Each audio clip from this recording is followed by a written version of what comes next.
there's been a lot of stagnation in the month of February. A lot of the games that came out either were underwhelming or, let's be honest, are so lengthy that it's hard to really retain any kind of ongoing attention. All right, Hogwarts Legacy, great game. I love it. I'm absolutely enjoying every moment that I still play it. Although, admittedly, I do feel like some of the dialogue's a little long-winded. There's a lot of the side content that really isn't leading to too much interesting stuff. It does feel like it's a collectathon at this point with the amount of side stuff in the game that I probably will not end up doing all of it just because of that. And now the playthrough's 33 hours, and it's kind of meandering a little bit. I'm not saying that I'm not having fun with it. I'm just saying it's kind of hard for someone to follow a playthrough like that as a main playthrough. And what I mean by that is, you know, usually whatever games I choose to be my mainstream games here, that are my earlier streams, are usually more action-based.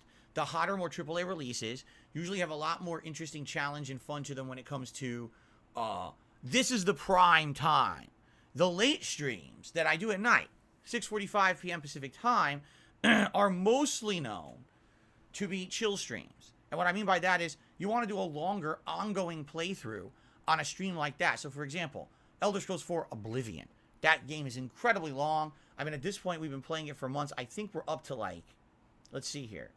We're around 30. According to this, I named parts the same thing twice. I have 2 part 31s and part 32s. That's pretty remarkable. So I should probably fix that right now that I'm actually seeing that. I must have had a boo-boo there where maybe some of them I didn't add to the playlist. So I have 31, 32, 31, 32. So we're actually 34 hours into Oblivion.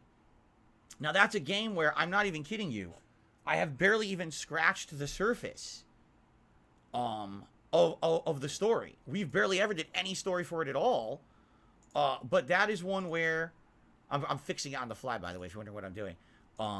That is one where the side content is so lengthy, it's like it's its own game, right? We're doing all the guilds and everything. So just the side content's 40 plus hours. And then on top of that, I'm going to be doing the main story and everything. So probably that playthrough's going to be like 80 hours, right? I mean, let's be honest here. With the rate I'm playing it, a couple times a week, 2-hour streams, that's expected to be an insanely long playthrough. But that's supposed to be the idea of a night stream, is that we chill, we do like a late night interactive stream as opposed to me being hyper-focused on whatever game I'm playing. The daytime streams very much are supposed to kind of be more where I'm hyper-focused on the game, I'm trying to make solid progress on it. That's kind of more of the gist of it, right? And so I think this is correct now. I'm just going to double check that.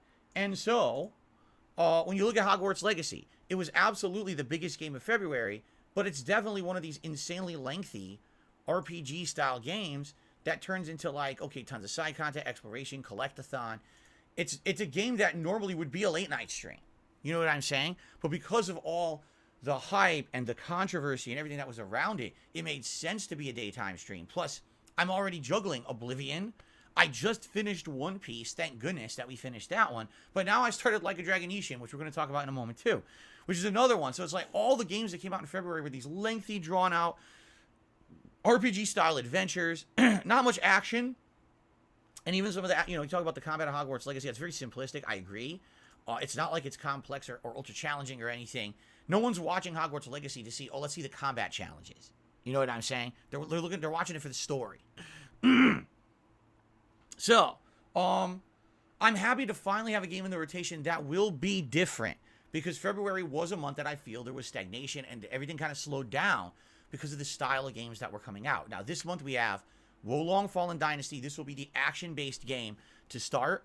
Once I finish a game, whichever game it is that I finish first, and I'm kind of leaning towards it's probably going to be Hogwarts, we're going to probably start Metroid Prime Remake, Remaster, whatever the hell it was called on the Switch. I'm excited for that, because I played it once many years ago on the Wii, felt that the graphics weren't that good, but actually enjoyed the game and wished it wasn't motion control. Well, I don't think you need motion controls on the Switch, right? And then later this month, near the end of the month, of course, we got Resident Evil 4 Remake. So we have exciting things going on this month. I would say much better, bigger things than what happened in February. Plus this month, we'll have, React content over on DSP Reacts. We are going to talk about that in a moment because I need your feedback on something that I might even start later this week over on that channel. Among other things. So, all that being said, I'm excited for this month and new stuff. Rejuvenation, new background, no members goals. Although, here's what we'll do. Here's what we're going to do. Okay? We're going to do just like I suggested yesterday. Every day we have a mini members goal. So today we're at 377. It's a new release day. You would think in a new release day you could get a handful of new members. So I'm going to say our goal for today, maybe we'll do this every day. We'll just make up a members goal on the fly. 385 members. Can we hit 385 members by the end of today's 2 different streams? Okay? If we do, amazing. Thank you so much. If we don't, it's not a big deal. But at least it's something to kind of aspire to, reach towards. And if we hit it, great. And if we don't, no big deal. But at least it's better than, oh, we need over 100. And if we don't do it, we're all defeated. Right? I hate that mentality. And quite frankly, last month upset me because I don't like people looking at stuff like that and saying, oh, failure. No, not failure. February was good. February was a very good month. I had a great time in February. I don't want anyone to think the opposite of that it was a bad month. It was a very good month. A very exciting month of fun stuff. You guys supported my channel. You guys supported my new channel. You supported everything. You know what I'm saying?